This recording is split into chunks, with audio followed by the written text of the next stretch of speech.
Kate Gray wrote half a dozen uplifting, feel-good novels, and then her dark side took over. One night she had a horrific nightmare, and when she woke up shaking, she just knew she had to write it as her next story. Welcome to the Joys of Binge Reading, the show for anyone who ever got to the end of a great book and wanted to read the next instalment. We interview successful series authors and recommend the best in mystery, suspense, historical and romance series, so you'll never be without a book you can't put down. You'll find this episode's show notes, a free ebook and lots more information at thejoysofbingereading.com. And now, here's our show. Hi there, I'm your host, Jenny Wheeler. And today on Binge Reading, Kate talks about the book that came out of that nightmare, a honeymoon gone bad psychological thriller called, you guessed right, The Honeymoon. She considers questions, what if you don't really know the person you've just married? And tells us about her own experience of being left at the altar, which catapulted her into an adventure that changed her life. Our giveaway this week is a month of historical romance. If you're searching for your next favourite story, look no further. These best-selling authors have teamed up to offer a delightful selection of new books, including Hope Redeemed, Spanish novella, and Book 6 in the Of Gold and Blood series, all just available for a limited time. And remember, if you enjoy the show, leave us a review so others will find us too. Word of mouth is the best way for others to discover the show and great books they would love to read. But now here's Kate. Hello there, Kate, and welcome to the show. It's great to have you with us. Hi, thanks so much for having me. Kate, you've done half a dozen feel-good, uplifting women's fiction novels, and now this change of pace to a dark, psychological thriller, The Honeymoon. Why the change of pace and genre? I really enjoyed writing my novels as Katie Collins, uplifting, feel-good reads, but I just didn't have another idea. And I guess it also happened to be the start of lockdown when I was out of contract, and it wasn't very good for that kind of creativity. The muse wasn't visiting. I have two very young children, and my husband was working quite a lot as a journalist.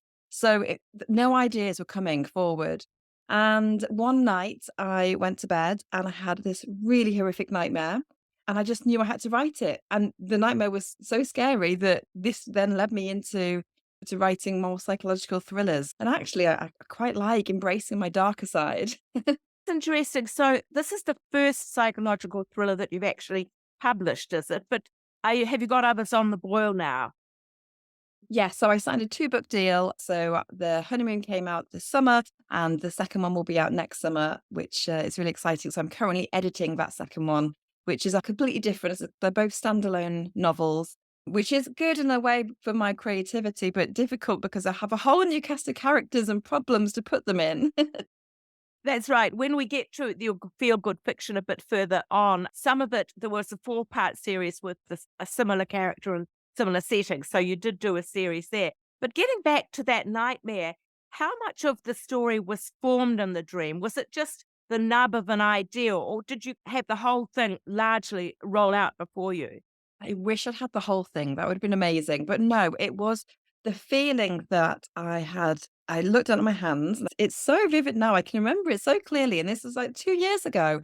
And I looked down at my hands and there was blood dripping from my fingers and the skull of a man caved in next to me on this beautiful beach. And I knew that the police wouldn't be able to believe me. There'd be a translation problem. I would lose my children, my husband, I would lose everything. And I wouldn't be able to get people to believe that I was innocent. And the fear that in a split second that everything could be taken away from you and not having anyone believe you, it terrified me. And I woke up dripping in sweat. My husband had to calm me down and remind me that it was lockdown. We hadn't left England. I hadn't been on some exotic beach murdering men. But it felt so real. I just thought, oh, what if? What if this happened on the last night of your honeymoon? What if you didn't really know that person that you just married? And what if then you had to trust them with this secret between the both of you? That's how it started. So it was very much a visual image, and then it carried on from there. And have you any idea what might have even sparked that? Had you been watching horror movies or something? Or I don't know. People say that when you eat too much cheese, you have bad dreams. Maybe I'd just been pigging out on the camembert. I don't honestly don't know. Part of me does think it was the pressure of lockdown and feeling like I need another idea, I need another idea. And maybe that was all subconsciously working away. But sadly, I haven't had any more nightmares. And every night I would go to bed thinking, come on, one more nightmare. I might get another book out of it. Look, that's great. As you've alluded to, the honeymoon, there's two married couples, newly married couples. They're in a similar resort. They've got to know each other just a little bit over the honeymoon. And this weird event, a man dying on their last night in Bali, links them. So when they get back to England and resume their normal jobs, there is a little bit of a link between them through that murder for various reasons. It starts out being an unknown death, but we do know right at the beginning that some of the circumstances surrounding it.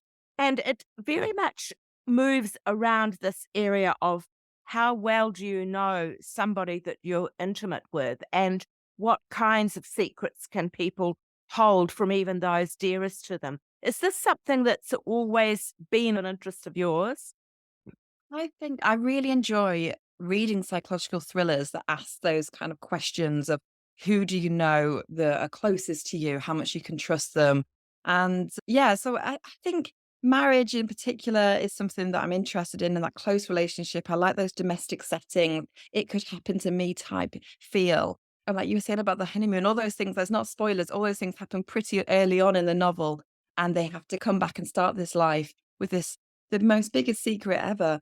It's a case of the most ultimate holiday blues, isn't it? Knowing something so horrific happened, and then you come back and try and pretend everything's normal, and all these kind of secrets and lies and truths come out. But I do find it fascinating trusting other people and that process, and the people that we go to bed, we wake up in the morning, but you never really know anybody. You only ever know yourselves. And yeah, I find that really interesting. You have a tagline in the book blurb: many marriages can survive anything, but when it's started on a lie, is it really till death do us part? Yeah, I think it asks the question, doesn't it? How seriously people take those vows, and who are these people that you're marrying, and the relationship that you're going into, especially if it's a new relationship and they don't know each other for very long. People can hide a lot of secrets along the way. And I find that really interesting. And with these couples, it isn't just what happens, the events of that night, because as we get to know them better, they've all entered their marriages with some secret that they haven't told their partner.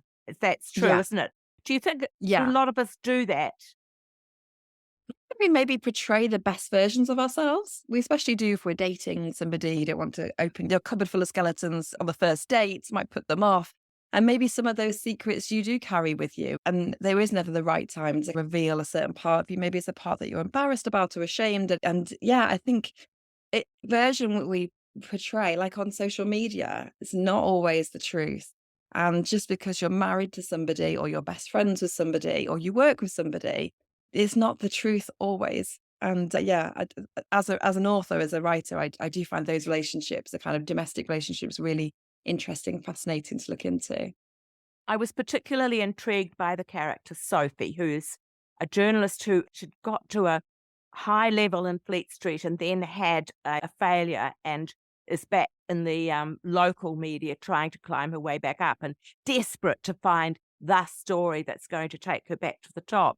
I worked for years as a journalist, and I gradually became aware, even to myself, of the justifications journalists often use for going after stories like public interest and justice for the victim.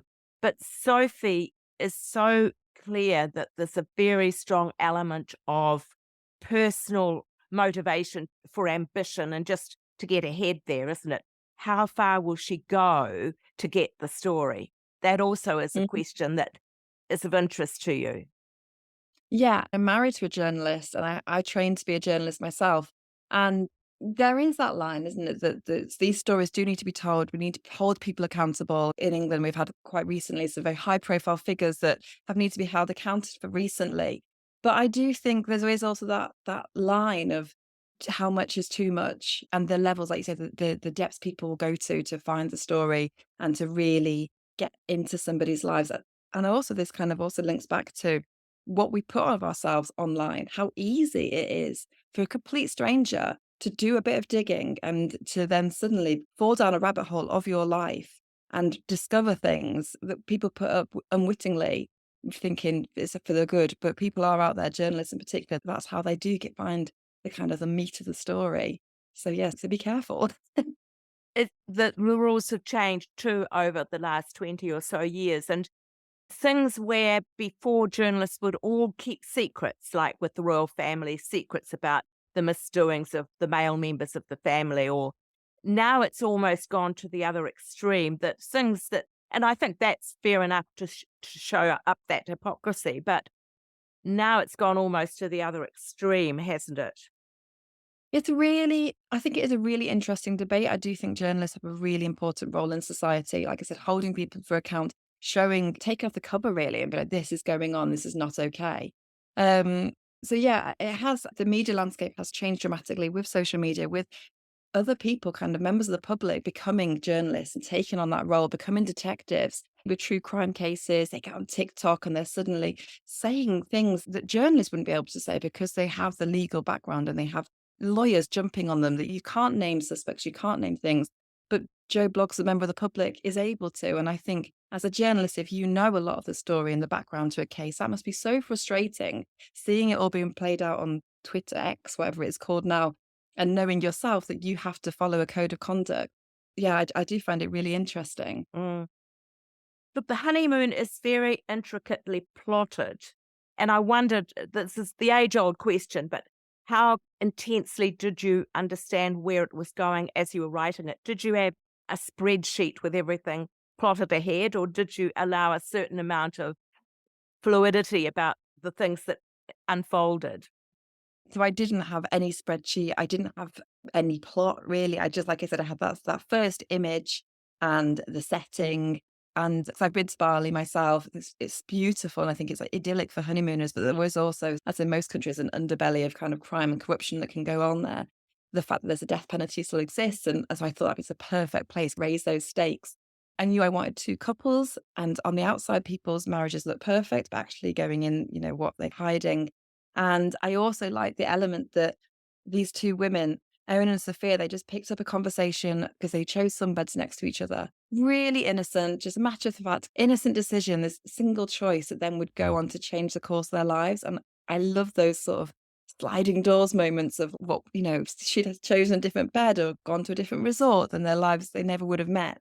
So yeah, in terms of plotting, I just carried on telling the story that I wanted to read, I guess. I think after having written and read so many uplifting commercial women's fiction novels, it was nice to embrace that darker side and to try and write and emulate those psychological thrillers, which I adore, a bit of mystery, a bit of, yeah, psychological, like shadows and shivers that you get from nothing really happening, but that sense of unease. And I find that really interesting. But in terms of plotting, I didn't plot really. I just told myself the story. I had a lot of editing to do because I didn't really plot, but that's another thing. That's right. Look, we will turn in a moment to talking a little bit about your uplifting feel good fiction. But I wondered if your writing process had changed over this period, whether you had a slightly different way when you started and whether it's evolved in any significant way as you've been writing. I think I learned my craft with my women's fiction novels. I had 6 published, a 7th written. And so I knew the bare bones of structure and plot, of kind of characterization, that sort of thing. And because those novels were so character heavy, kind of the characters came to life and we followed them. Whereas in psychological thrillers and in the crime world, it's a lot more plot heavy and things happening every single page and cliffhangers and all that sort of thing. But I really enjoy those books where the characters are still memorable and you really root for them, whether they're good or bad. So I wanted to take what I'd learned from those really character heavy novels I've written and bring that into my psychological thriller ones.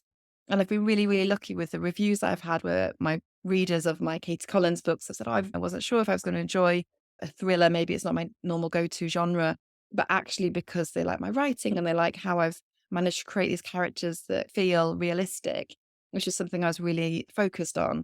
that they've enjoyed it and have left really good reviews, which is really good to hear. I was relieved. I was worried about taking the leap to the new genre, but so far it seems to have paid off. That's great that your feel-good readers have followed you across, because often they don't, do they? It's a weird one because I think not everybody reads just one genre. People do like a cross blend. And I think if you like an author, then you would at least give it a go. You might not read another one if you didn't fancy it. But I don't know, I think there's a bit of dark side in all of us. There is a place for a thriller, especially this Yeah. time of year. Over here, we're getting into autumn and Halloween. The nights are drawing in. So this is the perfect creepy weather for those sort of books.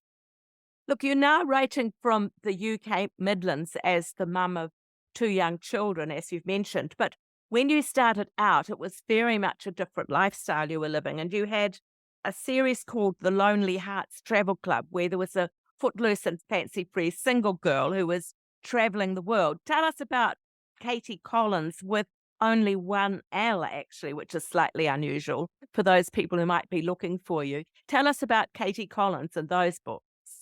Yeah, so Katie Collins is my other alter ego, my other pen name, and Collins has only got one L because my dad's name was Colin, so that was what I got for those. And they started really based on my own personal life experience. So this is about 10 years ago now, I was, like you said, very different circumstances to where I am now. I was about to get married and I had this big wedding planned and I was jilted. And it just changed everything to the point where I was so heartbroken. I'd never experienced anything like that, that I decided to everyone kept saying, "Oh yeah, the world is your oyster. You can make something good of this. It doesn't have to be this heartbreaking, heart-wrenching experience." But really took them at their word. And I literally left my job, sold my house, sold my car, sold all my belongings apart from what I could fit into a massive backpack. And I booked a one-way ticket to Thailand. And I've never solo traveled before. I've never even gone on an airplane by myself before. But I was so determined to make something good out of this horrible situation. And life, like I said that before, the sliding doors moments, everything had spun on its head. So I started a blog, which was called Not Wed or Dead. And that was purely to keep my family updated so they knew I was alive. This was back when blogging was really big. And then I realized I had lots of readers messaging saying, "I'm following your journey. I was also dumped or jilted or divorced. I understand that heartbreak that you're feeling," really encouraging me to carry on. And I traveled all around Southeast Asia and Australia. And then I ended up living in France for a bit. And whilst I was in France, I said, "This is the year I'm going to write a novel. I'm going to use these experiences and put my ink onto paper." And that's what became the first book in the Lonely Hearts travel series, which was Destination Thailand, which follows a jilted backpacker called Georgia who goes to find herself. And each book is a different country, a different destination that I've traveled to myself. And we follow her along this adventure with a whole cast of characters. But yes, like you said, that is a very different world to where I am today. Now I'm married and I've got two young children, two cats, very happily settled. And yeah, that all feels like a dream. Did that experience partly spark in you personally that feeling of how well did I know this person that this could happen? Do you know what? I think you've hit something there. I think it made me feel like I knew what was happening. I knew I could see my path. I could see everything. And then suddenly, with this one decision, that the rug had been pulled under my feet, literally. And I did question. It took me a long time to rebuild my trust in dating and men in particular, but also it gave me the skills to really trust myself. That going backpacking by myself and going around India as a solo female traveler, it gave me such courage and confidence to rely on my own instincts that I became so much stronger because of it. So yes, it was the best thing that ever happened. Now I can say that. Gosh, yes, they billed you as the backpacking Bridget Jones at one stage, which is Yeah. also a great little tagline. So we do just have to ask, how did you build that courage up again, and where did you meet your husband? So this is a nice twist. This is a film-like twist in my story, in my plot, is that my husband is a journalist, and I contacted him because when I got my book deal, it was an ebook, digital first deal, and I messaged him and I said, "Oh, I wonder if you could write an article for my mum's local newspaper." That was where I was hitting my sights. And he said, "Oh, I think I could do a bit better than that. Send me some photos and some information about everything." And he managed to get it in a regional newspaper. And then all the nationals picked it up from there. Then I was on television, I was on radio, and it was just a whirlwind.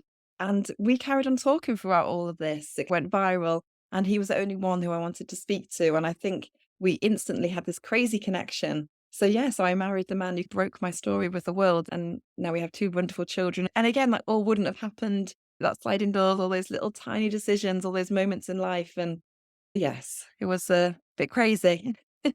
Actually, I must admit that I picked it up online, the Jilted story, in the Daily Mail, which is one of UK's biggest metropolitans. So you really hit the headlines with it.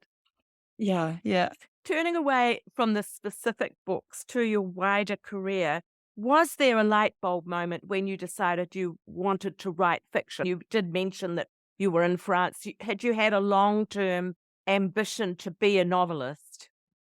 I've always loved books, loved libraries. I've loved writing, always short stories. I think as I said, I trained as a journalist. I went into public relations. So I've always been writing in my daily life, but I never knew if I could write a book. I love reading, but so I think living in France and I was teaching English, but it was only part time, and it was when I didn't have children. I was single, and so I had so much free time, and I thought, this is the time now. I'm never going to get this freedom and this amount of hours in the day that I can literally just be selfish and do what I want. And I'm going to just learn and read all the craft books and go on courses and just try and practice my art. And I gave myself a deadline. I had to do it by the end of the year to try and get at least a very rough first draft done. And I did, and I was able to sell it. So yeah. Fantastic.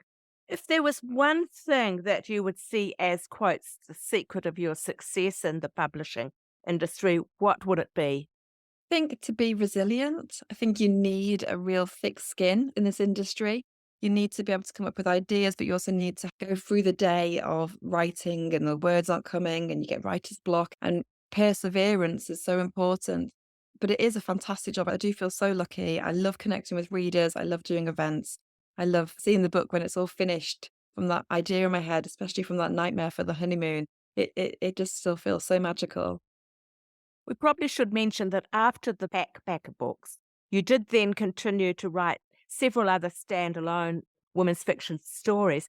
Do you plan to continue with the two-string career, continuing with some of the uplifting fiction under Katie Collins? I I've said she's just having a rest. She's a bit tired. She's not dead completely, but at the moment I am focusing on Kate Gray and the thriller world. And again, it all depends. Maybe I'll have a dream next time and that will spark the next Katie Collins. But at the moment, I'm enjoying the crime world and I'm enjoying getting to know my darker side. And yeah, we'll see. Never say never. Great, wonderful. Look, Kate is reader. We always like to check in with our authors because this is a program where people love to binge read and are looking for the next favourite book. Tell us about what you're reading at the moment and if there's anything you'd recommend to listeners. So I've just finished the latest Lisa Jewell.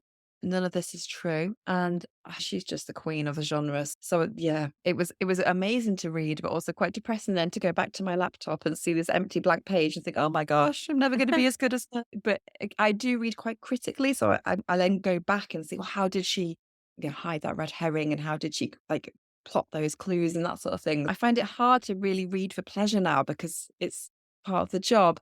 Another book I've read recently, which is a debut in a thriller genre, is Hannah Rochelle, called The Search Party. That's coming out next year. Start, I think, spring next year, which was really good. I found, again, her characterization. She's also done women's fiction before, so she knows how to get her characters. But I think maybe I need to have something light, to a palate cleanser, because I have been reading a lot of crime recently. So yeah, if there's anything you can recommend that I can get some lighter relief from, then I'd be definitely up for that. Great. One of the authors that I interviewed recently was Loretta Chase. She's an absolute doyen of Regency Ah. romance. And she's got a series at the moment going called The Disgraceful Dukes. There's these three dukes who are bad boy dukes, and they each one meet their nemesis in terms of a woman who tames them. And they're actually very funny. She's good at witty dialogue. So that might be a nice palate cleanser for you. Yeah, that sounds really good. I'll look that up. Thank you. She actually had an interesting story because she's been writing since the 90s. But two of the three books about the Dukes are out. But the third one, she had a terrible episode of writer's block when she's been writing for so many years. And she actually wrote about it in a blog a few months back now, because she has got over it, and she assures me that number 3 is going to be out before the end of the year. But it helped me in enough that I really want to see what happens with number 3, because this is one where the boy is already married, but you get the feeling, you get more than the feeling. In the first 2 books, it's clear that the marriage isn't going that well, but there's no real clue as to why. And we agreed that might have been the difficulty, because she had to go back and find a way to get so much backstory into a romance when they're already married. So that was probably part of the problem, but it's got me hooked. Sounds good. It's really hard writing a series. And like I said, writer's block can strike at any time. So I do sympathize with her. And I don't think there really is a cure either. The cure is to keep going, plowing through and getting your bum in the chair and hoping that you can keep going with it. But no, I do Yeah. sympathize. It's horrible. That's exactly what she did. And she said she just knew every day she was writing absolute rubbish, but she kept writing rubbish. Yeah, that sounds about right. Looking back down the tunnel of time, if there is one thing you'd change about your writing career, what would it be? That's a good question. I don't think there's anything I'd change. I don't really like looking back and having regrets. And I think I've never something that I would change about myself as a writer, which would be my procrastination levels are like sky high. So at the moment, I've got an edit and it's sitting on my laptop, and I then try not to even look at my laptop, and I'll clean my skirting boards and I'll clean out the fridge, and I'll have to suddenly go through all the clothes, the children's wardrobes, and these pointless tasks that I don't need to do, but it's to avoid doing the hard work. And I wish I wasn't like that. I wish I was a bit more measured and organized, and like I said, maybe more of a plotter. That might help me feel a bit more like bite-sized chunks maybe. But at the moment, it's every day that passes, my deadline's getting closer and I'm in pure denial. Oh, that's gorgeous. Yeah. What is next for Kate as author? What have you got on your desk over the next 12 months, apart from obviously that edit? Yeah. Yeah, I'm gonna have to face the edit if I like it or not. So no, this is my second thriller, which I can't really say much about apart from it's quite different to the first.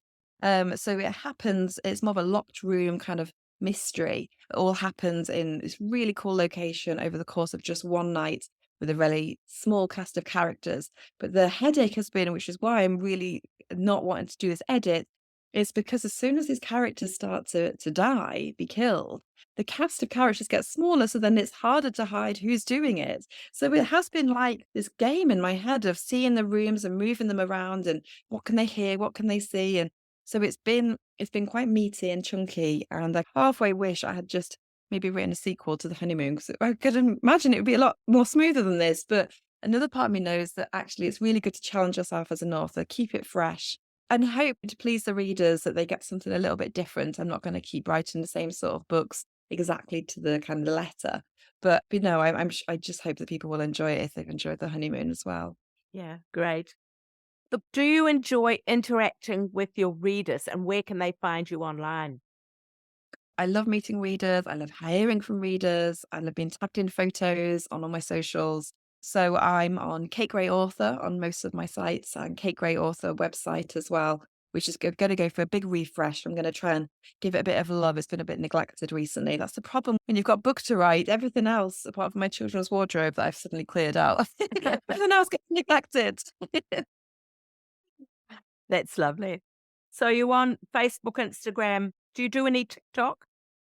I've done a couple, but again, it's finding the time, and Yeah. that I could easily fill a whole day with trying to film a silly dance video with my book. And then I know that in the evening I'll be full of guilt that I didn't actually use the time when the children were at school to actually. So yeah, I try and stay off it if I can. But maybe when I've handed this edit in, I can have some free and some fun. That would be good. So have you got an idea for the next book? Vague-ish. There's nothing concrete yet. So I'm leaving my mind open. I'm praying for another nightmare. I've got my pen and paper by my bedside just in case it strikes again. I might start eating a lot of cheese. But no, as yet, it's a couple of ideas are floating around, but nothing set in stone. Kate, look, thank you so much for your time today. It's been a real pleasure to talk. It's been so lovely. Thank you so much for having me. You're very welcome. Thank you so much. Next week on Binge Reading, a complete change of pace. Theodore Brunn and a saga of Dark Ages Europe. A Savage Moon, Book 4 in his Wanderer Chronicles.